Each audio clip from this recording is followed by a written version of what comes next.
What's up, everybody? Good afternoon, and better late than never. I usually try to get on these injury reports as soon as they come out. Couldn't do it today, although I did cut that quick video a little earlier about the Connor Williams stuff because it was so shocking and such a significant deal. But yeah, we got different layers of the injury report to go over beyond that. We've got the latest from Mr. Nemhauser on X. So let's go ahead and take a look what he posted up. Saw this posted several other places as well. Overall, it's not bad for the Seahawks, and it's not good for the 49ers. So the Connor Williams news is a little bit shocking, and I would go so far as to say maybe indicative of some things going on in the locker room that are not good right now. And people are speculating on that as we speak. But the injury situation overall for this team is not bad. So let's take a look. We also have a Friday practice report to go with the injury report, which is one benefit of waiting a couple hours. You get the practice report. But the Seahawks only have 3 players listed as out, and one of them is Connor Williams, who has retired, so he's not coming back. And that's not even injury related. McDonald said in his press conference, this decision that Connor Williams made does not have anything to do with injury, which, granted, all that does is make people think harder about what it could be, and some of the theories that it could be are not reflecting positively on this team. But at the same time, it's not like that the team is being caught off guard here. Apparently, the team knew on Monday that Connor Williams didn't want to show up anymore and that he was looking to retire. So it's not anything shocking. Now, I'm going to reiterate what I said in the previous video. Connor Williams wasn't playing good, but I don't know if he was playing really badly. Maybe he was below average. It was definitely a big disappointment, but he was playing better than guys like Evan Brown. He was playing better than guys like Austin Blythe. So I'm not going to sit here and act like this is addition by subtraction. It's not even close. I think that Connor Williams was maybe, by the time we got into December, going to be at least a league average center. And now I don't think we're going to have that. I don't think Oluwatimi is going to be a league average center. I don't think Jalen Sundell is going to be a league average center. Now, the upshot, a little bit of an upshot here, is that Connor Williams does get not Connor Williams. Oluwatimi gets an opportunity to prove if he's anything good or not. If he goes into work these next 8 weeks and looks good, like legitimately good, then, well, maybe then we'd start questioning the coaching staff as to why this guy wasn't playing earlier, but that can help the offseason. But we'll also be able to look at him and say, hey, he's not good. He looks terrible. He's already, what is he, 25 years old? Something like that. He's an older young player. And say, he's never going to be anything. Let's move on, look for something else. So that's the silver lining here, but I don't think it makes the team better. I just don't. Noah Fant and Brady Russell were the only other 2 guys who were declared out. And as you can see, they did not practice today. I totally expected Noah Fant. Brady Russell doesn't play enough to be a big deal. So when you're looking at the rest of this, you're like, hey, we got by pretty easy. And by the way, according to McDonald, Noah Fant's not going on IR, so he should be back sooner rather than later. Has a chance to get back maybe in 2 weeks from now, if I had to guess, maybe even a week. So we like that. Leonard Williams was limited with the foot injury. Reed did get a rest day with limited participation. So, that's kind of weird to say, right? You get like a partial rest day, I guess, on a Friday. Makes sense. But they're both not listed at all, totally ready to go. Full participants included Hankins, who isn't even injured. It was just a rest day in the first place. Boye Mafe, so whatever was going on a couple weeks ago with that missed practice on Friday, looks like he's completely past it, or as close to past it as you can be. Kobe Bryant with the illness, full participation, big deal. Really like that. Abe Lucas, full participant with a knee, no injury designation, expected to play. Big news there, very excited. Hopefully it lasts longer than George Fant. Hopefully he doesn't go out there for 20 plays and then hit the bricks again. I can't take that. My emotions could not take that because it would be such a nice push in the positive direction. Such a nice push in the realm of not needing a full rebuild to get this team on the right track if Abe Lucas can come back and play well. By the way, Lucas talked a little bit about the injury today. And Curtis Crabtree has the quote here. Nemhauser retweeted it.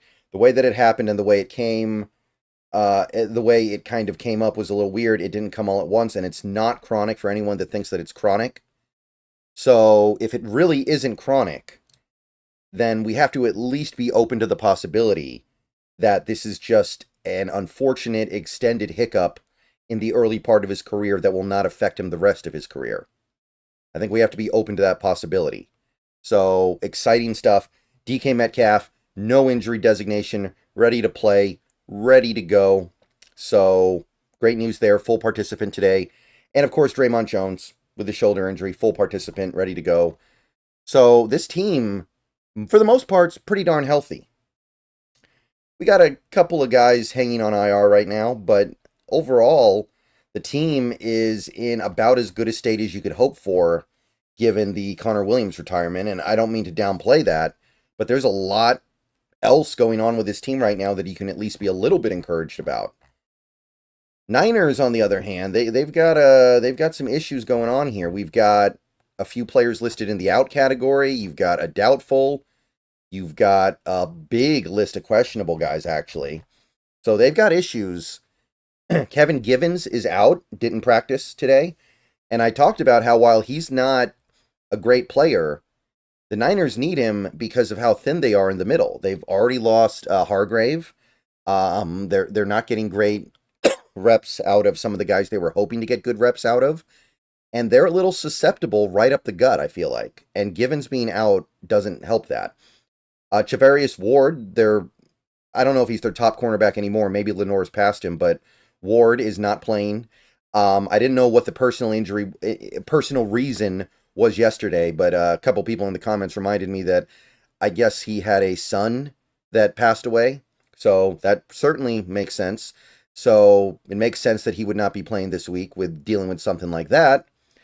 And then you've got Wishnowski, who this isn't really unexpected, but he is out with the back injury. So that's significant. That's more significant than what we are dealing with outside of maybe the Connor Williams factor. Like, Ward is a very good player. I think we all know how he and Metcalf go back and forth on the field and how Ward has done fairly well against DK over the last several matchups. And Wishnowski, I mean, we've seen the Rams had problems when we played them a couple weeks ago, in part because they didn't have their punter. They had a punt blocked. They didn't look quite in rhythm on some of their field goal, on some of their, not their field goal, but their kicks. Doubtful would be Luter, which normally wouldn't matter that much. It probably matters more because Ward is out. So that's two cornerbacks, and that's something that kind of starts to stack on top of itself until you get to the point where it does matter, even though he's a depth player. And those four guys you can probably kind of scratch off here because it's pretty rare these days that a doubtful player plays. And then you've got all these questionable guys. You've got starting offensive lineman Aaron Banks, who was limited today after being, I believe he wasn't on the injury reports previously, so something came up today. Now he's questionable. You've got Bosa. He was able to get some practice in today. He's questionable.